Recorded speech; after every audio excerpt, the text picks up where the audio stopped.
رکھیں کہ آپ نے یہاں سے کسی دوسرے شہر میں جانا ہے، سب سے پہلے تو یہ ہوتا ہے کہ شہر کراس کر کے ہائی وے تک چلیں، باقی باتیں بعد میں کریں. شہر سے نکلیں، جہاں ہائی وے جہاں سے شروع ہو رہا ہے پہلے تو وہاں جائیں.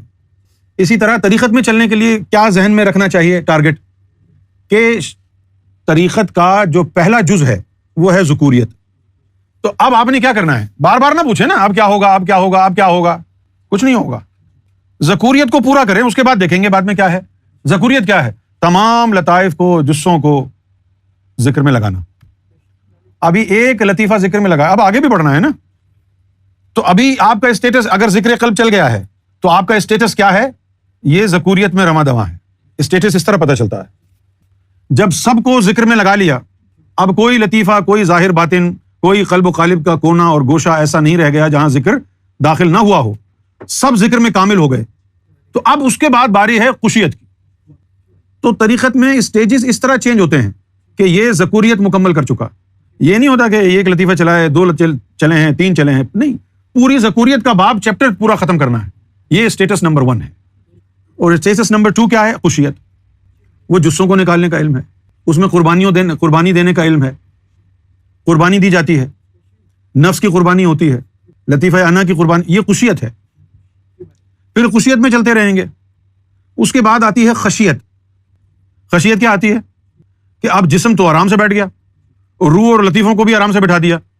اب کہتے ہیں کہ اب یہ جو کام ہم نے کیے ہیں زندگی بھر، روح نے، دل نے، ہم نے، اب یہ کام جسوں سے کرائیں. لطیفے بھی ادھر بیٹھے ہیں، خود بھی ادھر ہی بیٹھا ہے، نماز پڑھنے کے لیے جسوں کو بھیج دیا. یہ علم جو ہے خشیت کا کہلاتا ہے. یہ پورا ہو جاتا ہے.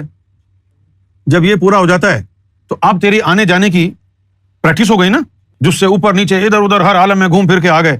تو اب تو اللہ تک سفر کرنے کے لیے تیار ہے. اب جس دن تجھے رب کا دیدار ہو گیا پھر تو مقام حریت میں داخل ہو جائے گا. یہ مقام حریت ہے. ابھی تم نے یہی سنا ہے کہ مقام حریت کیا ہوتا ہے؟ آزادی. لیکن یہ آزادی جو ہے آہستہ آہستہ ہوتی ہے. کئی درجے ہیں حریت کے. جب رب کا دیدار ہوا اب تیری جو ہے نا وہ شریعت سے آزادی ہے. پھر تیرا ایک مقام اور بڑھے گا، رب تجھے اور قریب بلائے گا. اس کے بعد طریقت سے بھی آزادی ہو جائے گی نا. طریقت سے آزادی ہوئی تو کیا مطلب ہوا؟ اب یہ تیرے لطیفے بیکار ہو گئے نا، اب تجھے ضرورت ہی نہیں ہے. طریقت سے آزادی کب ہوگی؟ طریقت سے آزادی کا مطلب کیا ہے؟ کہ یہ جو لطائف ہیں اب تجھے ان کی ضرورت نہیں ہے. یہ ہے طریقت سے آزادی. یہ جب لطائف کی ضرورت نہیں رہی، کب نہیں؟ جب اس کی حکم مخلوق تیرے اندر آ کے بیٹھ گئی. اس کے اپنے لطیفے ہوتے ہیں نا، پھر وہ مخلوق آ کے بیٹھ گئی، اب تجھے ان لطیفوں کی ضرورت نہیں ہے. یہ طریقت سے آزادی ہے. یہ حر طریقت ہے. یہ امام ابو حنیفہ نہیں ہے جو صرف شریعت سے آزاد تھے. یہ اس سے بڑا درجہ ہے. یہ حر طریقت کا درجہ ہے نا.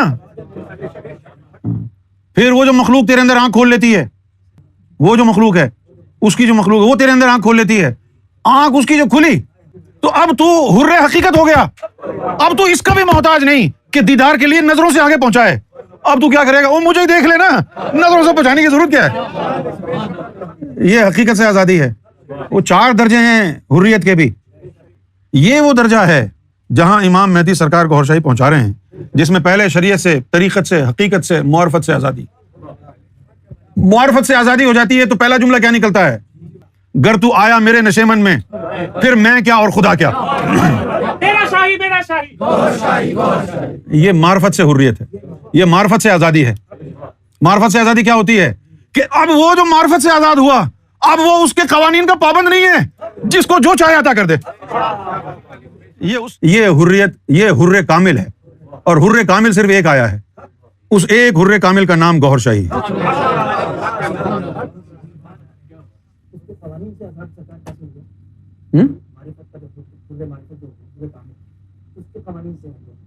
کیونکہ وہ خود ہی قانون ہے نا، وہ اندر آ گیا نا.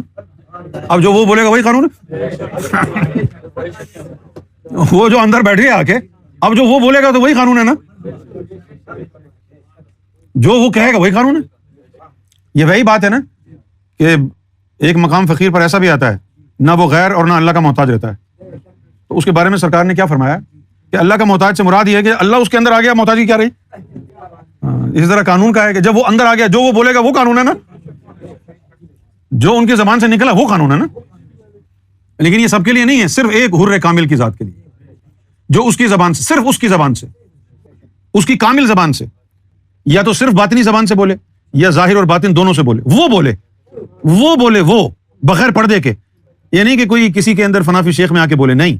اس وقت ہوگا جب وہ خالص اس کی زبان سے نکلے گا، خالص اس کی زبان سے جب نکلے گا تو وہ قانون.